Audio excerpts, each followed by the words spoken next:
Bonjour, aujourd'hui pour la petite bulle de vie, j'avais envie de vous parler des démonstrations.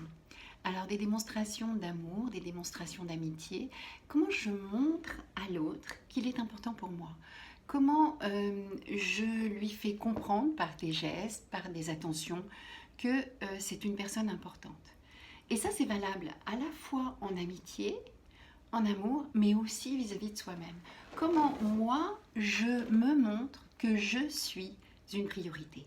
Et parfois, dans le fait de se respecter, c'est aussi montrer qu'on est une priorité pour soi. Mais c'est pas de l'égoïsme, c'est simplement je me respecte et je ne permets pas à l'autre de me faire l'inacceptable. Au même titre que je ne vais pas faire l'inacceptable à l'autre ou je vais lui montrer qu'il est important et que eh bien, j'ai des attentions particulières pour l'autre, j'ai des pensées particulières pour l'autre. Je vous dis que ce soit en amitié ou en amour ou en filiation, comment en fait l'autre se sent important parce que vous êtes présent à lui, parce que vous avez cette générosité du cœur qui fait que l'autre se sent important. Et cette générosité, elle n'est pas donnée à tout le monde et on n'a pas forcément conscience qu'on l'a ou qu'on l'a pas. Parfois, on se dit bah, qu'est-ce que je peux pour toi? Mais c'est pas ça. C'est juste ok, je suis là. Je suis là.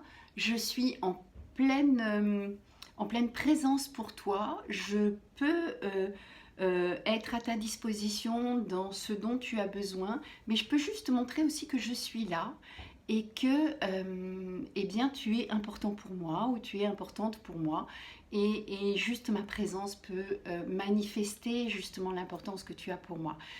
C'est pas toujours simple parce qu'on n'a pas eu forcément des parents qui ont exprimé ça.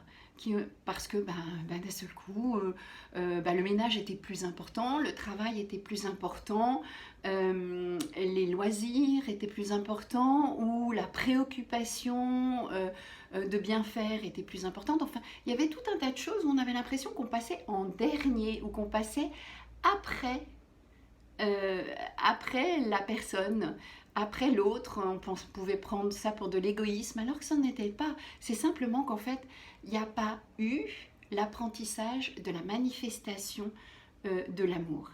Il n'y a pas eu l'expression de l'amour, il n'y a pas eu des je t'aime, parce que c'était aussi une époque peut-être où la pudeur était de mise, où en fait on ne parlait pas de ses sentiments.